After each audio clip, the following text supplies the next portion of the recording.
یہ جہالت سماج میں عام ہے اس لیے کہ ہمارے بچوں کے پاس شریعت کی تعلیم نہیں ہے، ہماری اولادوں کے پاس سیرت مصطفیٰ کی تعلیم نہیں ہے۔ اس لیے میں آپ سے کہوں گا یہی خواہش ہے کہ تعلیم قرآن عام ہو جائے، ہر ایک پرچم سے اونچا پرچم اسلام ہو جائے، سماج میں آپ چاہتے ہیں ترقی ہو، ظاہر سی بات ہے آپ نے دیکھا ہوگا، نہیں دیکھا تو آج آپ کو دیکھنے کی ضرورت ہے، سمجھنے کی ضرورت ہے۔ اب سوال یہ اٹھتا ہے کہ یہ 1% تو کامیاب ہو جائیں گے مگر 99% کے لیے کیا کیا؟ اور میں مخاطب نہیں کہ نشر لگا کے چلا ہے نا، اس کا علاج بھی سنیے، اس کا علاج ایک اگر اس 99% سے ہم لوگوں نے نہیں سنوارا تو وہ پورا لگے ہوئے ہیں کہ اسے 1% سے بھی بگاڑ دیجئے تاکہ یہ جو 1% ترقی ہے نا یہ بھی پورا 100% 000 ہو جائے۔ میرا حساب کتاب تھوڑا کمزور ہے، آپ لوگ کا حساب کتاب بہت اچھا ہوگا، وہ جان رہے ہیں کہ یہ 99% تو ہے ہی، اگر اس 1% سے بھی ہم نے 0 بنا دیا تو پھر ان کے ہاتھ میں کھڑا ہوگا، کوئی بولنے والا نہیں ہوگا۔ مسلمان کان میں بالی پہنیں گے، کوئی بولنے والا نہیں ہوگا۔ مسلمان نچنیا کی طرف بات بڑھائیں گے، کوئی بولنے والا نہیں ہوگا۔ آج کا مجاہد ہاتھ میں کڑا اور کان میں سونے کی بالی پہنے گا مگر کوئی بولنے والا نہیں ہوگا۔ اس لیے وہ چاہتے ہیں کہ 1% کو کمزور کر دو تاکہ یہ قوم ناچے، یہ قوم گائے۔ آج ہماری قوم کا نوجوان کہتا ہے مولانا ہم آپ کے کہنے سے زندگی کیوں گزاریں گے، ہماری مرضی، ہم چاہے ہاتھ میں کڑا پہنے، ہم چاہے کان میں پالی پہنے، ہم چاہے فرینچ کا داڑھی رکھے، آپ کا کیا جاتا؟ لیکن میں کہوں گا میری قوم کے نوجوانوں ہمارا کیا جاتا ہے، لیکن ہمارا یہ جاتا ہے کہ آپ مسلمان ہیں، آپ ہمارے بھائی ہیں، آپ جہنم کی آگ میں جلیں گے یہ ہمیں گوارا نہیں ہے۔ یاد رکھیے گا ہاتھ میں کڑا پہننا یہ سکھوں کا طریقہ ہے، کان میں بالی پہننا یہ نچنیا اور بجنیا کا طریقہ ہے، فرینچ کا داڑھی رکھنا یہ یہودیوں کا طریقہ ہے۔ اے میری قوم کے نوجوانوں ہاتھ میں دھاگا باندھنا یہ کفار و مشرکین کا طریقہ ہے۔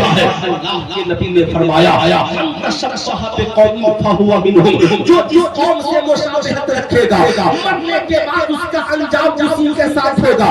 یا آپ چاہتے ہیں مرنے کے بعد آپ کا انجام سکھوں کے ساتھ ہو، مرنے کے بعد آپ کا انجام کافروں کے ساتھ ہو، مرنے کے بعد آپ کا انجام یہودیوں اور نصرانیوں کے ساتھ ہو؟ اس لیے میں کہوں گا ہاتھ میں کڑا پہنتے ہیں توبہ کیجئے اتار لیجئے، ہاتھ میں دھاگا باندھتے ہیں توبہ کیجئے اتار لیجئے، کان میں بالی پہنے ہیں توبہ کر کے اتار لیجئے، چہرے کو سرکار کی سنت سے سجائیے، پنج وقتہ نمازی بن جائیے، ماں باپ کی خدمت کیجئے، رزق حلال کمائیے تاکہ مرنے کے بعد قبر میں جائیے فرشتے دیکھے تو کہے ارے سوال کیا پوچھتا ہے، چہرہ بتا رہا ہے کہ قبر میں عاشق مصطفیٰ، چہرہ بتا رہا ہے۔ آج ہماری قوم کی بیٹیاں کالجوں میں پڑھتی ہیں مگر اگر نقاب پہن کر چلی جائے، حجاب پہن کر کے چلی جائے تو آج انہیں تانا دیا جاتا ہے۔ ایک جگہ میری تقریر ہوئی، میں نے خطاب کیا میری قوم شہزادیوں، کعبہ مقدس ہے اس لیے گلاب چڑھا ہے، قرآن مقدس ہے اس لیے گلاب چڑھا ہے، یہ اللہ تعالی مقدس ہے ان کے مزاروں پہ چادریں چڑھی ہوئی ہے۔ اسلام کی بیٹیوں تم بھی مقدس ہو اس لیے اللہ نے تیرے سروں پہ بھی چادریں چڑھا دی ہے۔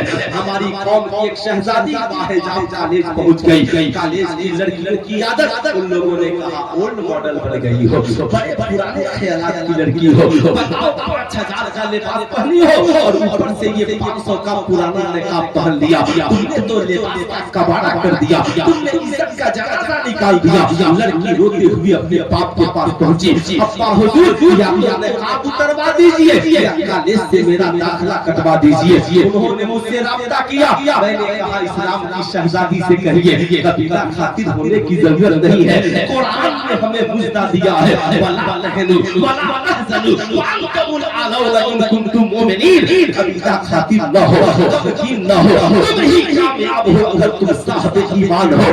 اے میری بیٹی تمہیں مغلوب ہو کر آنے کی ضرورت نہیں، تمہیں غالب بننا ہے۔ بولی کا جواب کیا دے؟ میں نے کہا کل جانا، اور جانے کے بعد جب وہ بولے تم اولڈ ماڈل ہو، کہنا ہاں میں اولڈ ماڈل ہوں، پرانے خیالات کی لڑکی ہوں، تم نیو ماڈل ہو، لیکن سنو پہلے کی غریب لڑکیاں تھیں، اگر کپڑا پھٹتا تھا نا تو پیبند لگ جاتا تھا، یہ تم نیو ماڈل ہو، پھٹا ہوا جنس اپنے پیسے سے خرید کر لاتی ہو۔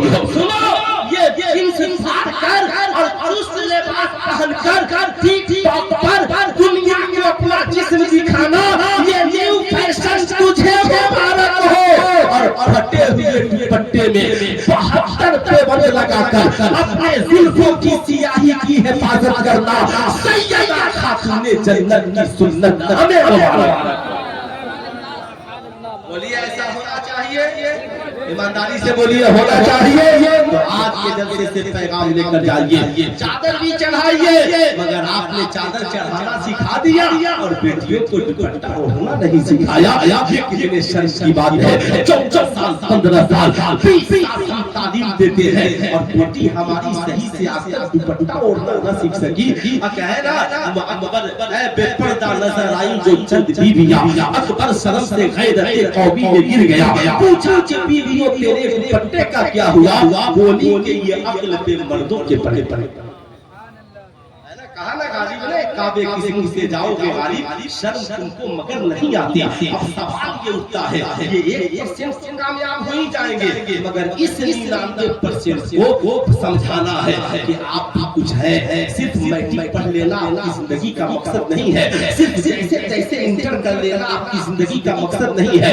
آپ لوگ اپنی زندگی کو با مقصد بنائیے، ہمیں میٹرک کے بعد کیا کرنا ہے، ہمیں انٹر کے بعد کیا کرنا ہے، ہمیں کالج میں سرکار کی سنت لے کر کیسے جانا ہے، ہمیں اسکول میں اپنا ماحول کیسے بنانا ہے، ہمیں اسکولوں کالجوں میں سرکار کی تعلیم کو کیسے عام کرنا ہے، اب اس کا طریقہ یہی ہے۔ اے میری قوم کے نوجوان سنو، اس کا ایک ہی طریقہ، بس یہ آخری بات، اتنا وقت نہیں ہے اس جلسے کے لیے بھی۔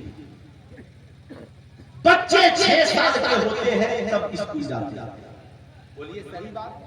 کلاس 1 میں ایڈمیشن 6 سال کے بعد ہی ہے۔ اب جو یہ 3 سال ہے نرسری LKG UKG، اس کو ڈن باسکو کے نام میں برباد نہ کیجیے، اس کو DPS کے نام میں برباد نہ کیجیے، اس کو خود اپنے ادارے میں ہر بستی میں تنظیم بنا کر اسلامک ماڈل پلے اسکول بنائیں۔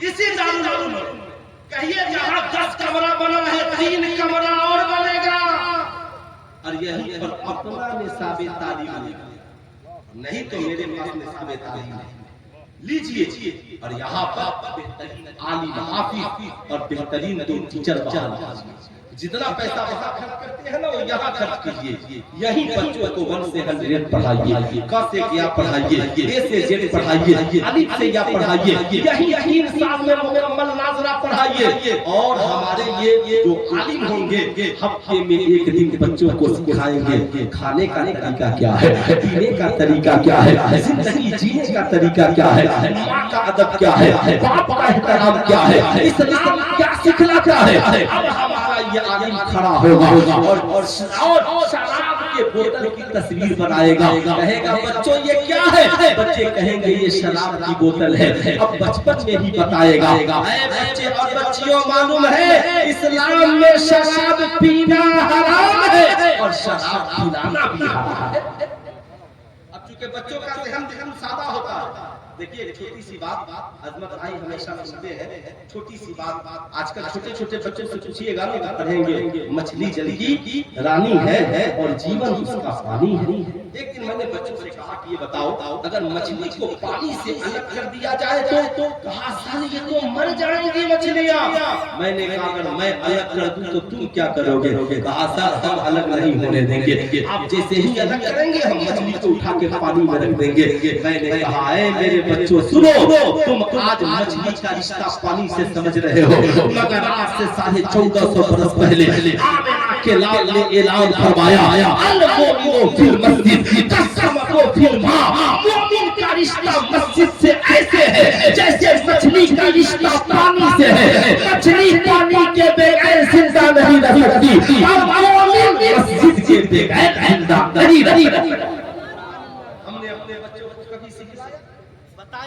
کہ جیسے مچھلی پانی کے بغیر نہیں رہ سکتی، ایسے ہی مسلمان مسجد کے بغیر، بولیے ذرا ہاتھ اٹھا کر مسجد کے بغیر، مسجد بچانے کے لیے نعرے کی ضرورت نہیں، سجدوں کی ضرورت، سجدوں کی، چل کے نماز پڑھ کر اسے آباد کیجئے، صرف نعرے لگانے سے مسائل حل نہیں ہوں گے، نمازی بن کے دکھانا ہوگا۔ اب جو میں بول رہا تھا، اب ہمارا یہ عالم ان بچوں کو بتائے گا کیا حلال کیا حرام، بچے کہیں کہ ساتھ شراب پینا حرام کیوں، اب ہمارا عالم بتائے گا۔ اے بچوں، سرکار نے فرمایا شراب تمام برائیوں کی جڑ ہے، انسان شراب پی لیتا ہے تو عقل ختم ہو جاتی ہے، اسے پتہ ہی نہیں چلتا حلال کیا ہے حرام کیا ہے۔ شرابی کی بڑی نحوست ہے، شرابی شراب پینے کے بعد معاذ اللہ بھول جاتا ہے حلال کیا ہے حرام کیا ہے، بیٹی کون ہے بیوی کون ہے، ماں کون ہے بہن کون ہے، جسے چاہا گالی دے دیا، جسے چاہا برا بھلا کہہ دیا۔ اے بیٹا یاد رکھنا سب کی بخشش ہو جائے گی، مگر جب تک شرابی شراب پینے سے توبہ نہیں کر لے اللہ تعالیٰ اس کی بخشش نہیں کرے گا۔ اے بیٹا یاد رکھنا اسلام میں جیسے شراب حرام، چرس افیم اور گانجا بھی حرام ہے۔ کیا تم نے نہیں دیکھا کہ سڑک کے کنارے ہائی وے پہ لکھا رہتا ہے شراب پی کر گاڑی چلانا منع ہے، لکھا رہتا ہے نا؟ کیوں صاحب؟ پرشاسن کہتی ہے اگر گاڑی چلانے والا شراب پی لے تو گاڑی میں بیٹھنے والوں کی جان چلی جائے گی۔ میں کہتا ہوں اگر گاڑی چلانے والا شراب پیے تو گاڑی میں بیٹھنے والوں کی جان چلی جائے گی۔ اے میری قوم کا نوجوان، تو شرابی نہ بننا، تو چواری نہ بننا، تو اپرادھی نہ بننا، تو اسموکنگ کرنے والا چرس افیم پینے والا نہ بننا۔ یاد رکھنا قوم کی بیٹیوں کی فلاح و بہبود کے لیے کمانا، مگر جہیز مانگنے والا نہ بننا۔ ماشاءاللہ ماشاءاللہ ہماری جماعت کے تکبیر، نعرے تکبیر، نعرے رسالت، مسلک اعلیٰ حضرت علماء اہل سنت حضرت علامہ ڈاکٹر مصفر رضا صاحب قبلہ، حضرت علامہ ڈاکٹر مصفر رضا صاحب قبلہ، علماء اہل سنت، حضور سید نظر عالم صاحب قبلہ، حضور سید نظر عالم صاحب قبلہ، نعرہ تکبیر، نعرہ رسالت زندہ باد۔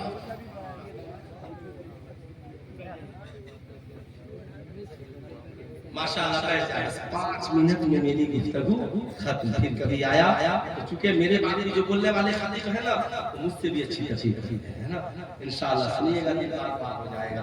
یہیں سے وہ شروع کریں گے جہاں سے میں ختم کر رہا ہوں۔ سنو میری قوم کے نوجوانوں، جانتے ہو یاد رکھنا اب جب ہمارے اس مدرسے میں ہی اسلامک ماڈل پلے اسکول چلے گا، اب جب یہ بچہ یہاں سے پڑھ کر نکلے گا کالج لے جائے گا، کالج کا کوئی ہمارا ساتھی فنکشن میں کہے گا چل آج معذاللہ شراب پیتے ہیں، کہے گا نا میں شراب نہیں پی سکتا، میں پانی پی سکتا ہوں، میں منرل واٹر پی سکتا ہوں، میں شربت پی سکتا ہوں، میں شہد پی سکتا ہوں، میں دودھ پی سکتا ہوں، مگر میں شراب نہیں پی سکتا۔ کہے گا کیوں؟ بچپن میں مولوی صاحب نے پڑھایا تھا اسلام میں شراب پینا بھی حرام ہے اور شراب پلانا بھی حرام ہے۔ کوئی اس کی شادی میں جہیز مانگنے کے لیے کہے گا نا بچپن میں مولوی صاحب نے بتایا تھا اسلام میں جہیز مانگنا حرام ہے۔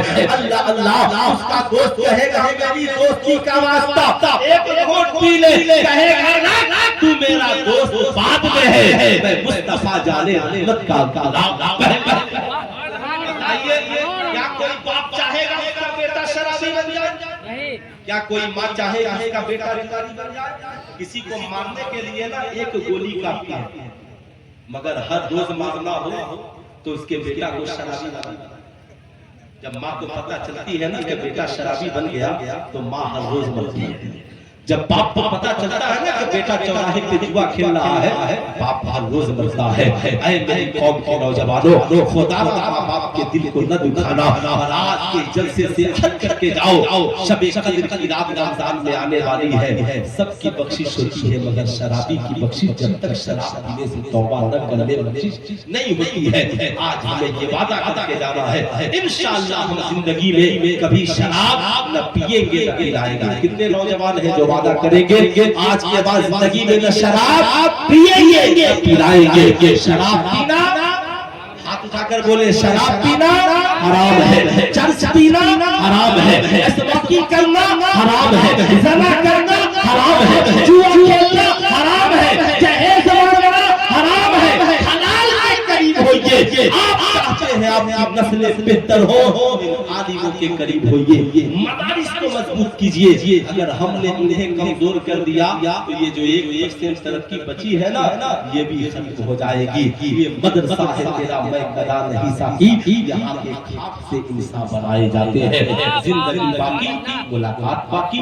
پورا مجمع مل کر پڑھ لیجیے استغفر اللہ ربی من کل ذنب واتوب الیہ. بلغ لا الہ الا اللہ محمد رسول اللہ.